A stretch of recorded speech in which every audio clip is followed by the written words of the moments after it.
नमस्कार दोस्तों, स्वागत है आपका इंडियन नॉलेज शो में।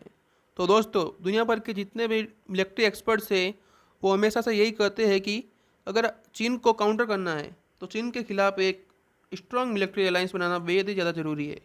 और ये मिलिट्री अलायंस कुछ नाटो जैसा होना चाहिए, यानी कि वंस फॉर ऑल। इसमें यह भी जोड़ दिया जाता है कि छोटे देशों को, जो खासकर चीन के पड़ोसी है, उन्हें जोड़ दिया जाना चाहिए। इससे होगा ये कि चीन अपने चारों तरफ से गिर जाएगा, वो अकेला पड़ जाएगा और साथ ही चीन पर हमेशा दबाव रहेगा कि अगर उसने किसी छोटे देश को छेड़ा तो जितने भी उसके पड़ोसी देश और ताकतवर देश है वो उस पर हमला करने जरूर आएंगे। ऐसे में चीन कुछ नहीं कर पाएगा और अंत में उसका हाल वैसा ही होगा जैसा कि सोवियत यूनियन का हुआ था। हालांकि कुछ लोग यह भी सुझाव देते हैं कि नया नाटो समूह बनाने की जगह क्वाड को ही नाटो की शक्ल दे देनी चाहिए, नाटो को एक मिलिट्री अलायंस में बदल देना चाहिए। और कई लोग तो ये भी मानते हैं कि डोनाल्ड ट्रंप अगर राष्ट्रपति होते तो 2021-22 के अंत तक क्वाड हर हाल में एक मिलिट्री अलायंस बन चुका होता। खैर, डोनाल्ड ट्रंप चुनाव हार गए हैं और जो बाइडन सत्ता में है, और सभी को यही लगने लगा था कि वो अब क्वाड को इतना इम्पोर्टेंस नहीं देंगे और चीन का ही सपोर्ट करेंगे। और चीन पहले जो अपनी मन मर्जियाँ करता था पड़ोसियों को तंग करने की, वो फिर से चालू कर देगा। लेकिन जो बाइडन ने सारे एंटिसिपेशन को तथा बताते हुए ठीक डोनाल्ड ट्रंप से एक कदम आगे निकले।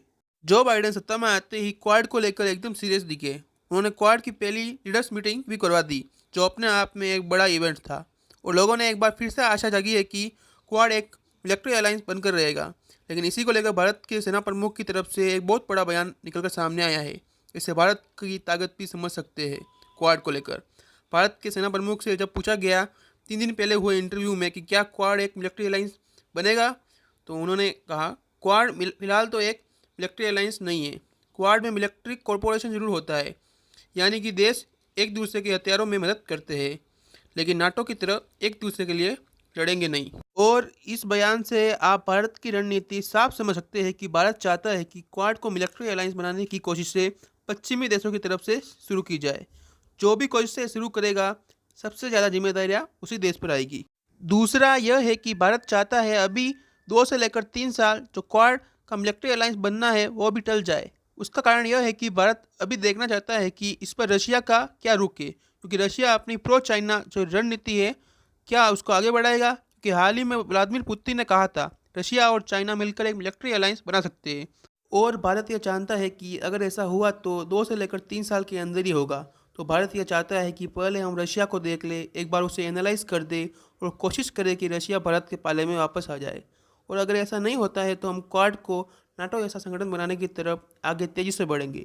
यानी कि भारत यह चाहता है कि 1-2 साल और रशिया के लिए भारत के रास्ते खुले रहे।